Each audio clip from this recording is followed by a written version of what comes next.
Assalamualaikum warahmatullahi wabarakatuh.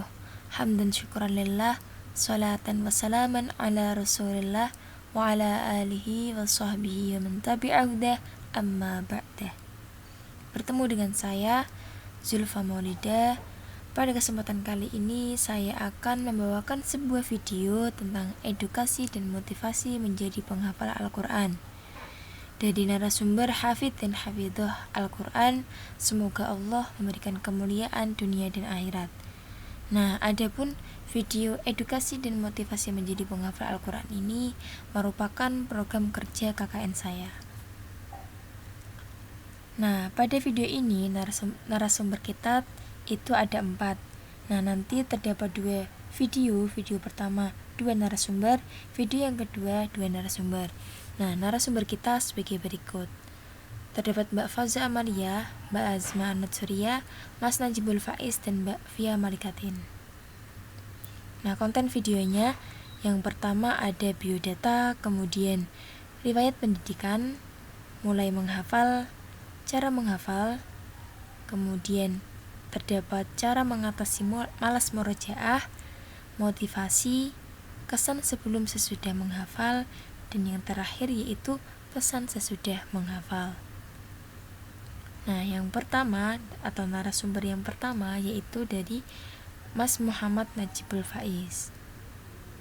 Untuk biodatanya, nama lengkap beliau adalah Muhammad Najibul Faiz, tempat tanggal lahirnya Pati 22 Desember tahun 1999, dan untuk alamatnya yaitu Muko-Muko, Bengkulu. Adapun sekarang masih mondok di pondok pesantren yang ada di Kudus. Untuk riwayat pendidikannya MTS Rodotul Ulum Guyangan Pati dan MANU TPS Kudus. Untuk pertanyaan yang pertama yaitu kapan mulai menghafal.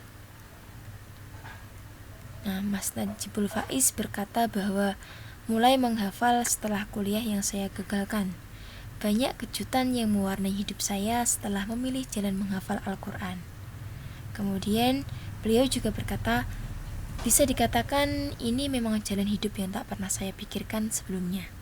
Mulai dari daftar pondok, masuk pondok, dan memondokkan hati yang tentunya bikin naluri jadi terarah ke arsy ilahi.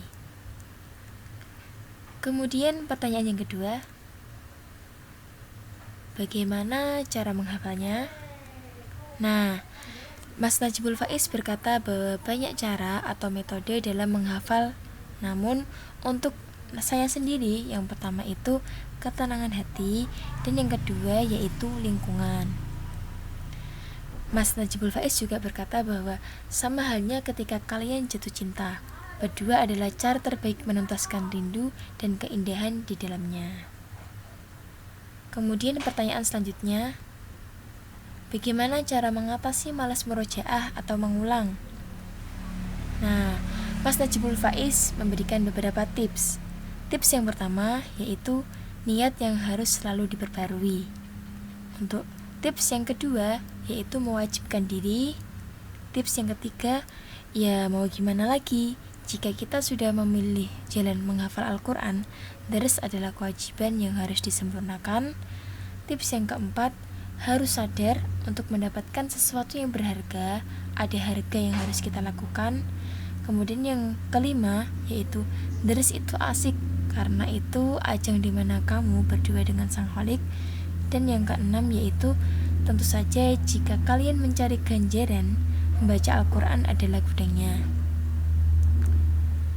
Kemudian apa motivasi untuk selalu semangat? Nah, Mas Najibul Faiz memberi quotes kepada kita bahwa menghafal Al-Quran bukan sesuatu yang sulit untuk orang yang berani mengambil sikap.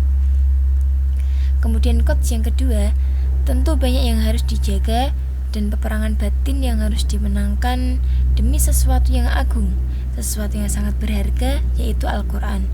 Namun jika sebaliknya jelas menjadikan stigma menghafal Al-Quran itu sulit. Kemudian apa kesan pesan sebelum dan sesudah menghafal? Mas Najibul Faiz berkata bahwa banyak kejutan yang mewarnai hidup saya setelah memilih jalan menghafal Al-Quran.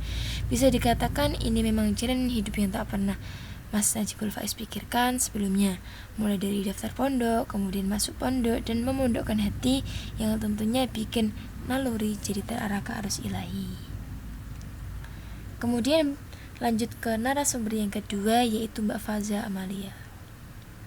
Untuk biodata dari Mbak Faza, nama lengkap dari Mbak Faza adalah Faza Amalia.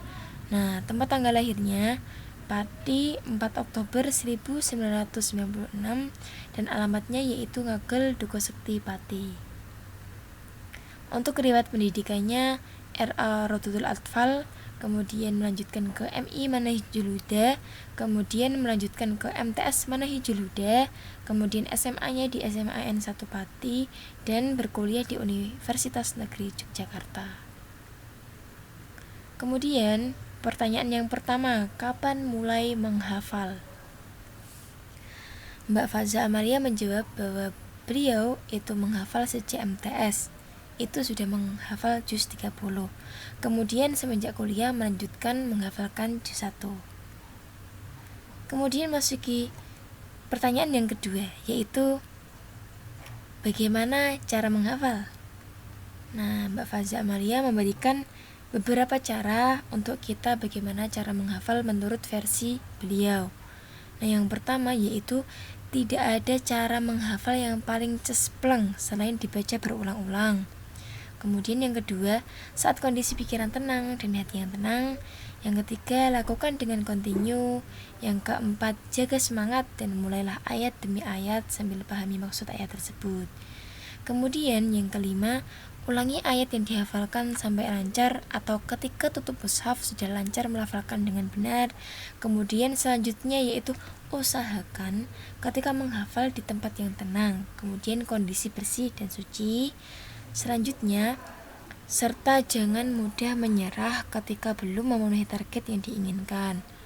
Dan yang terakhir yaitu selalu review dan pelajari kembali strategi dan target yang belum maksimal. Kemudian pertanyaan selanjutnya, bagaimana cara mengatasi malas merujaah atau mengulang? Nah, Mbak Faza memberikan tips yang pertama yaitu mengingat tujuan awal dan akhir, dan yang kedua minta nasihat serta doa orang tua terutama ibu. Nah, apa motivasi untuk selalu semangat? Mbak Faza Amalia memberikan motivasi yaitu harus ada target, misal target 1 bulan khotam, maka siapkan fisik dan jaga semangat agar setiap hari bisa setoran atau ngeloh 1 halaman. Jika 1 halaman itu belum lancar, ikutkan lagi untuk setoran di hari berikutnya agar tidak ada rasa mengganjal. Apa kesan pesan sebelum dan sesudah menghafal? Nah, dari Mbak Faza Amalia, dengan menghafal Al-Quran adalah salah satu cara kita dekat dengan Allah, ngadu kepada Allah, senang dan susah juga. Akan tertanam rasa bahwa ada Allah yang sudah merencanakan dan mengatur setiap hembusan nafas kita. Sekian video yang pertama. Silahkan untuk langsung pada video yang kedua. Sekian dari saya. Assalamualaikum warahmatullahi wabarakatuh.